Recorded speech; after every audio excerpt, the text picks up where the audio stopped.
presenting the Al Read Show. Such is life, life is what you make it. Such is life, show them you can take it on the chin. With a grin, if Mr. Bloom comes around, don't let him in. Ladies and gentlemen, we do hope you'll stay with us for the next half hour, because from here on we're turning life round, yes, just to show you the funny side. Introducing us to ourselves, here he is, Al Read.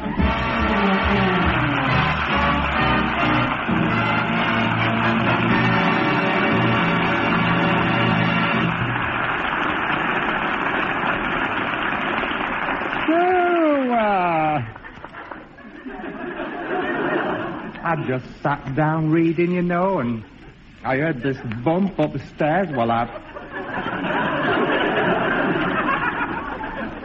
rushed up, and there he was on the landing. He's that heavy, I couldn't shift him, you know, and everything's showing. I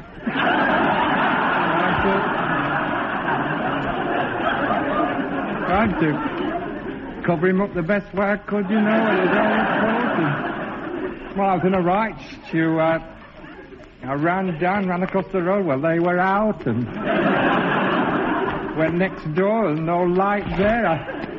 So I went back, and, as I say, there he was, sat up in bed reading. I thought, right, monkey.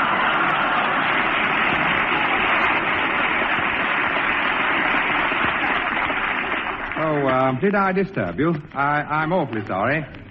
Mind you, these are disturbing times, and especially when such vital issues are at stake. I mean, we all like to sink back in that armchair with a paper and solve the problems of the world. But do we? You've hardly time to work out where we're going to get the battleships and planes for defense, let alone where we're going to get the thousands of millions to pay for them. And what does the wife say? When are you going to get a latch on that gate? That's the wife from the kitchen. Gate, why? What, I'm sick and tired of telling you about it. It's been bang, bang, bang all night again. I don't know. What with that gate and that alarm, tick, tick, tick, tick, tick in the ear, you flat on your back snoring your head off. Must have heard that gate 3 or 4 streets away. It's a wonder to me we've any gate left. I don't know what's come over you. You've no interest in this house at all. It's anything for the easiest with you. So you wedged it open with a brick until my mother fell over it. Then when you roped it up, nobody could get in or out. All that fuss wherever the men came to empty the dustbins. I won't forget it, I won't. I'll give them we're bin men, not mountaineers.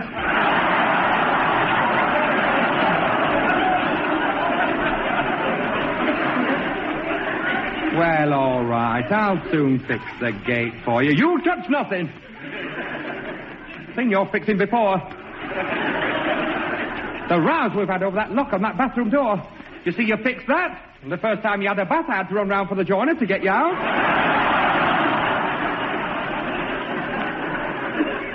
Now, we don't need to go into all that. No, well, I've had enough of it. I'm having that gate put right.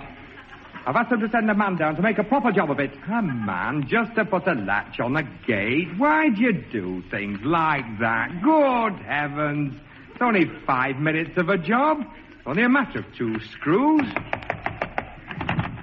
How do you do? How do you do? Will you come and give us a push with this lorry?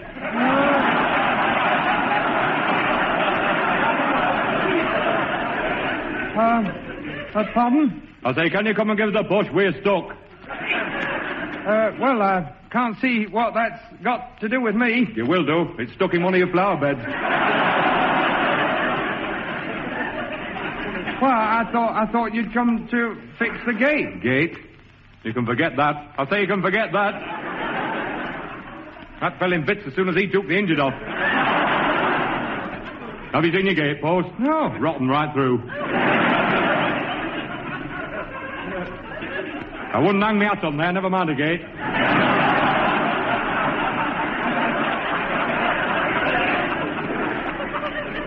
Well, they were dug in firm enough. Aye, that's what we thought. We've had to rip your paths up to get them out. And that's a job we never expected, you know. I say that's a job we never expected. No, well, it was just a latch, really, you see. Have they said anything next door about this wall? No. They will do. It only needs a touch and that wall's over. How long have you had this rockery here? Well, it's only just been put in. It'll have to come out. See, this gate should open the other way altogether. Of course, I wouldn't have the gate here at all if it was me. Wouldn't you? There's only one place for that. Oh? I'd have it built on the side of your house. Of course, it'll block your coal place up, but you could always bring your French windows open and put your coal through your lounge. Well, it seems such a lot for just a gate. Well, that's what I'd do. I say that's what I'd do. Please yourself. Doesn't matter to us one way or the other. I say one way or the other doesn't matter to us. But in any case, you'll need that wall pointing. How far up I can't say. I'll tell you better when we get your scaffolding up.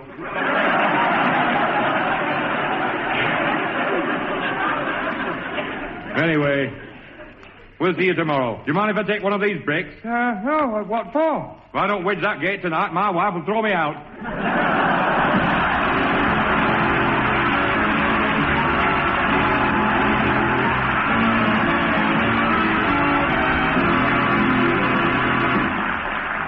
What better after a worrying day than a night out with the boys?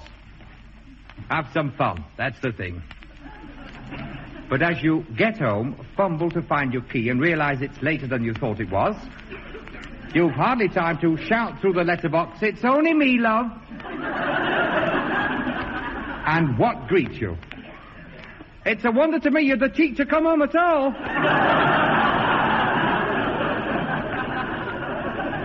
That's the wife from the kitchen. How do you mean, love?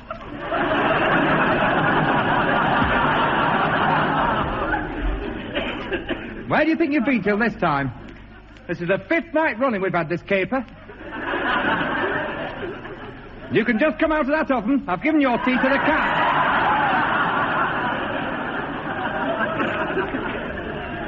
And whose hat have you got on?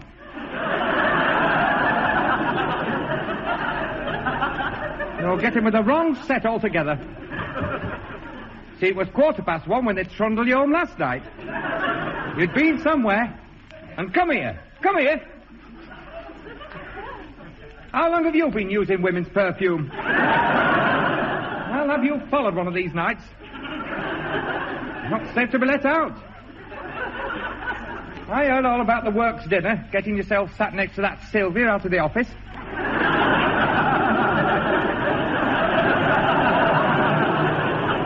I heard all about it. Whispering to her and saying we're entitled to do this once a year.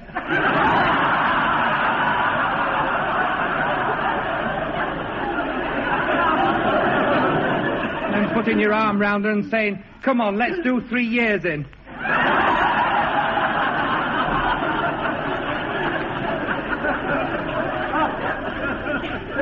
I heard. Who told you that? I've noticed before.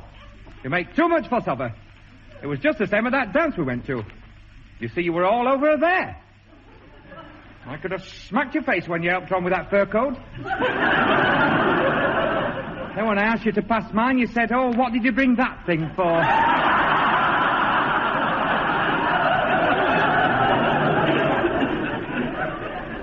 I never. Oh, yes, you did. Not at all. Yes, you did. Well, isn't it marvellous? Time you realize you've got a home and responsibilities. Seem to think if you just show your face and throw a shovelful of coal on, the rest of the night's your own.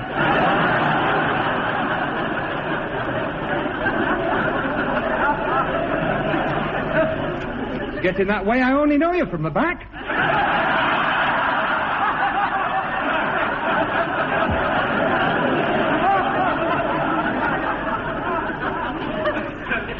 Well, I'm entitled to a bit of pleasure. No pleasure for me. And I'm just about sick and tired of it. And I'm going to bed. You'll come home here one night and find me missing. Don't they make a fuss? Mind you, when it's all boiled down, we do take a bit of looking after little boys. That's what we are. We're all a lot of little boys. And we're all so easily led. I mean, take any crowd of men round a bar. Doesn't matter how good your intentions are, once you get among that lot, you're trapped. Have you noticed? And there's always some Johnny know-all who won't take no for an answer. You've met him. How do you do? How do you do? Is yours a pint? Hannah, Say, get this down here. There's another coming over. Oh, not for me, thank you. I've got to go. Wedge that door, Tommy. You're having one with me before you go anywhere. I still owe you 4 from last night. I don't think so. Anyway, I'm already in one school. Well, knock this back quicker in another. Hey, no, play the game. I'm going home. Going home? Don't tell me that, Dale. I say, don't give me that. Hear that, Tommy? I've got to beat you at snooker yet. 2 bitters. Hey, no, have a bit of sense. I can't play snooker at this time. You can't play snooker any time, but you're having a game with me. 2 bitters. Hey, and start shifting some of these full-ons you've got lined up. Where you're shaping, they've only to serve another 2 rounds. You'll end up with more ale than they have.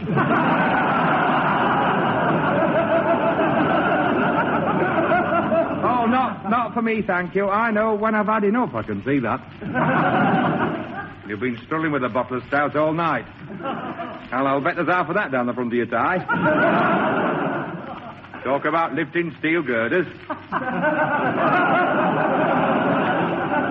From what you've supped, you wouldn't have the strength to let one drop.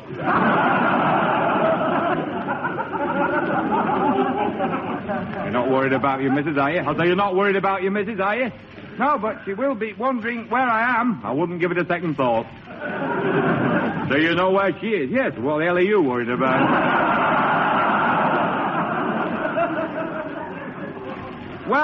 Well, she does lose her temper. And you let her. Hear that, Tommy? You want your brains washing. Won't you have your supper ready when you get home? Oh, I shouldn't think so. Well, I wouldn't stand for that. I say I wouldn't stand for that. See, you want to let her get to sleep, then make her get up and cook your supper.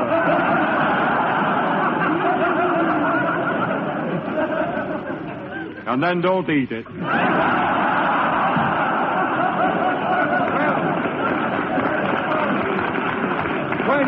Well, you see, she'll be in bed now and I've no key. I wouldn't care, but I had such a lot of trouble getting out. To lay you 6 to 4, you've more trouble getting in. Oh, don't worry. I'm the boss at our house and she knows it. Aye. Well, by the time you banged on that front door a few times and got her out of bed, I think you'll find there's been a change in management. Oh, dear, you've got me worried now. Is there any chance of me staying at your house? You staying at our house? Do you think if I thought my wife would let me in, I'd be stood here talking to you?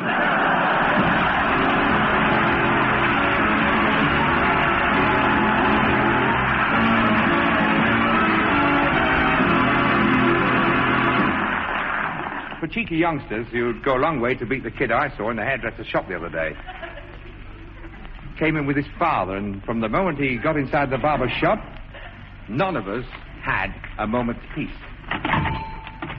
Are all these people before us, Dad? Are they, Dad? Dad, are they all before us? Why don't you answer?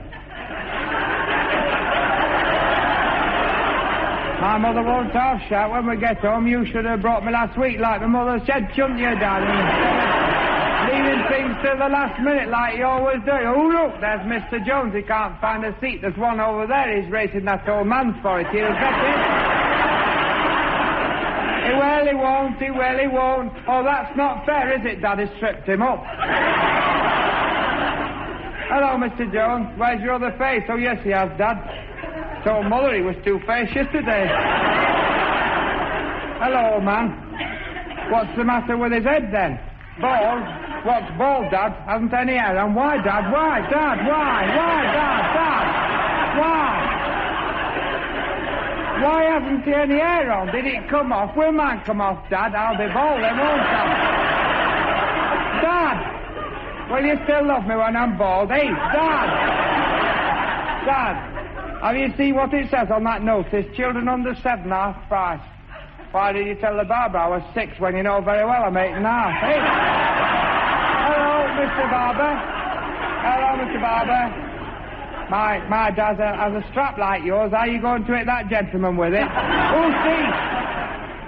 Look what you've gone and done. You've knocked all my marbles out of my hand. There's one rolled under that barber's chair. Shall I get it, Mr. Barber? Well, I'm only telling you for your own good, because if you step on my marble while you have that razor in your hand, you might slip, and if you slip, you'll cut that gentleman's ear off, won't you, Mr. Barber? And if you cut that gentleman's ear off, can I have it?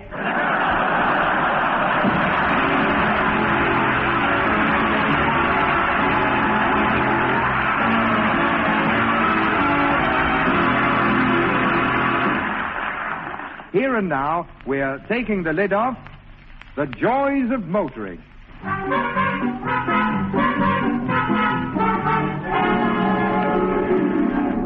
The motor car's first appearance on the British highways was at the end of the 19th century. In those days, the law compelled a man to walk in front of each motor car waving a red flag. But, of course, that was years ago. Today, how different today. The moment you have to pass your driving test, you become a wanted man. The eyes of the law are on you. You've only got to try and park your car. By the time you've been caught in a traffic jam, caught in a one-way street, been called a few names, been pushed twice round the block to find a space, been pushed out, edged in and sandwiched, walked away and left it, you begin to wish you'd come on the bus. And have you noticed there's always some cheerful Charlie leaning on it, waiting for you to come back? Is this your car? Yes. You've left it in a funny place, haven't you? I say this is a funny place to leave it. It doesn't say no parking. No, it doesn't say bus stop, or there's one just run into the back of you.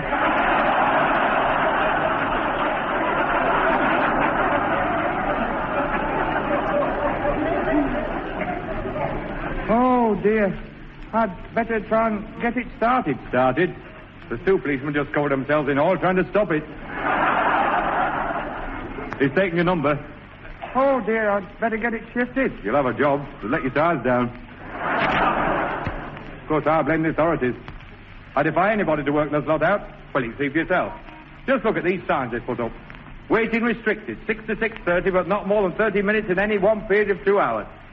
Even days this side, Wednesdays, Saturdays, and Whit Mondays only, but not before sundown. It only needs Good Friday to drop on a Thursday, and we're all in the car.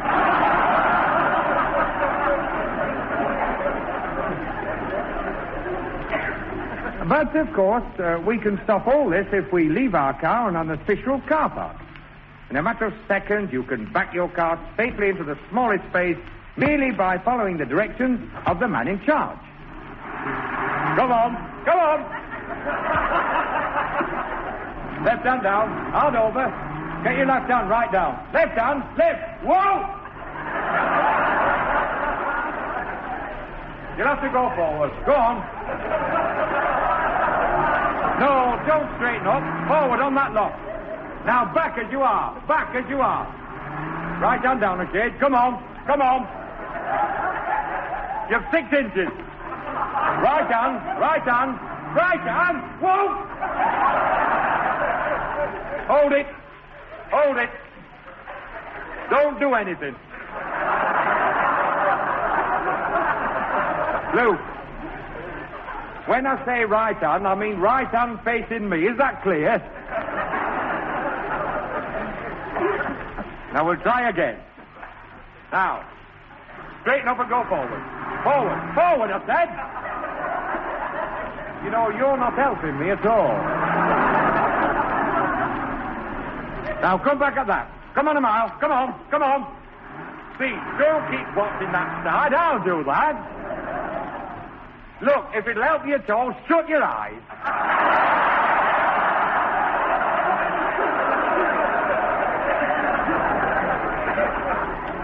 Now, go forward 6 feet. Now, back on your other lock. No, no, no. Your other lock. Whoa!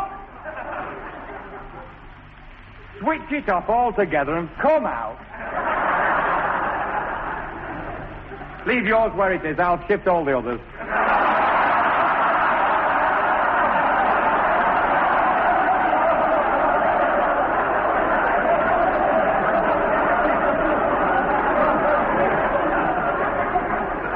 We're never going to get you in at this rate. Get me in? I'm not trying to get in, I'm trying to get out.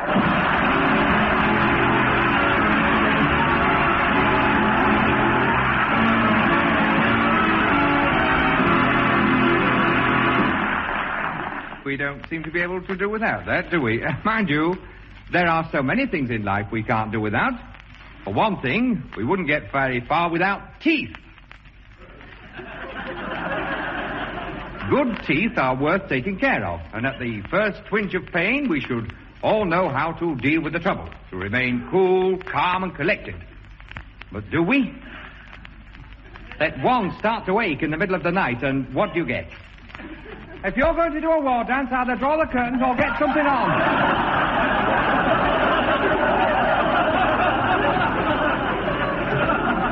It's the wife from the bedroom. War dance? Why? What? I know you've got a bad tooth, but you'll not perish. Like a big soft kid at times. And stop beating your head on that bedstead.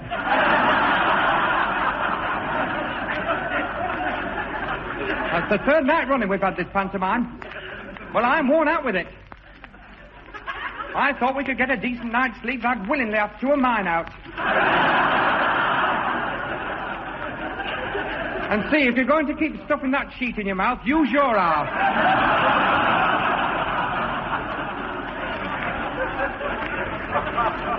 Well, it eases it. I've no patience with you. You'll do anything but have it out. Just look at this bed. It's full of bits of cotton wool soaked in vinegar. You see, last night I begged and prayed of you not to have that treacle toffee. Then at 3:15 in the morning, you're clamouring for a hot water bottle and a scarf. I knock 'em up next door to borrow a match, and when I get upstairs, I'm greeted with, "Don't come near me, it's stopped." Well, it comes in spasms. I've got to live with that tooth. I'll drag you down to the dentist tomorrow morning. Just about fed up with you and your tricks. Somebody tells you to try swilling your mouth out with whiskey, and by the time you've got it numb, you're halfway through the second bottle.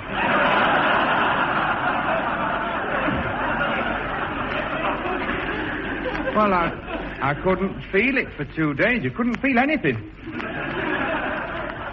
What, my opinion, you're frightened to death of going near that dentist? Not at all. Oh, yes, you are.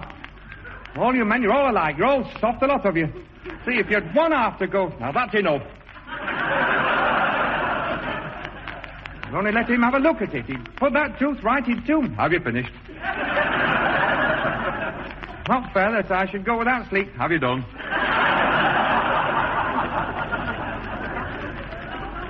I have one more night like this, I'll get back in bed. And what is it to be frightened about going to see a dentist? Nowadays, the gentle understanding that exists between dentist and patient makes a visit something to look forward to.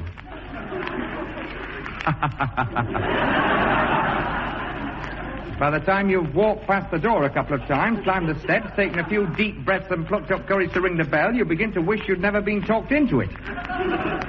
And the cheerful Charlie you find sitting in the waiting room doesn't help. You've met him. How do you do? How do you do? Are you having any out? No, I only came to be examined. I shouldn't depend on it. Fella before me had 3 out, and he only came to read the gas meter.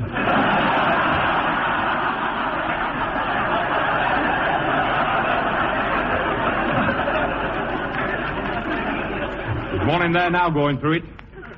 I say there's one in there having a rough passage. Why, can't he get it out? Get it out? You can't even get him in the chair. It's been murder in there, hasn't it, Florrie? She'll tell you. He's pleaded with him, he's threatened him, he's tried all sorts. Well, she's been terrified. If I hadn't kept singing I'll Walk Beside It to keep her mind off it, she'd have been over. Well, you've heard nothing like it. They've been scuffling round trying to get the needle in him for 3/4 of an hour. Of course, I feel sorry for his missus. Why, is she in with him? Oh, she's gone to find a policeman. I'll bet you're suffering. What? I say, I bet that's giving you some jip. Well, no, as a matter of fact, just at the moment, I can't feel it. You will do.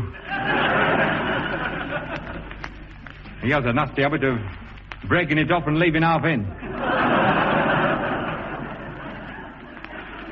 Well, as long as he can just give me a quick check. That's a good one. I say that's a good one. Hear that, Florrie? You'll be lucky if you come out with your guns.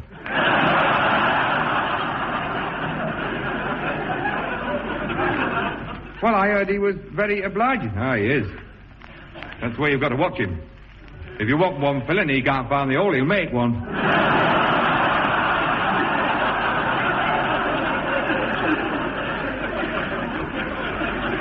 And he'll show you no mercy, won't he? The bad un. And watch him with that drill. He only drilled one for me, and when I complained he was going too fast, he had me working the foot treadle.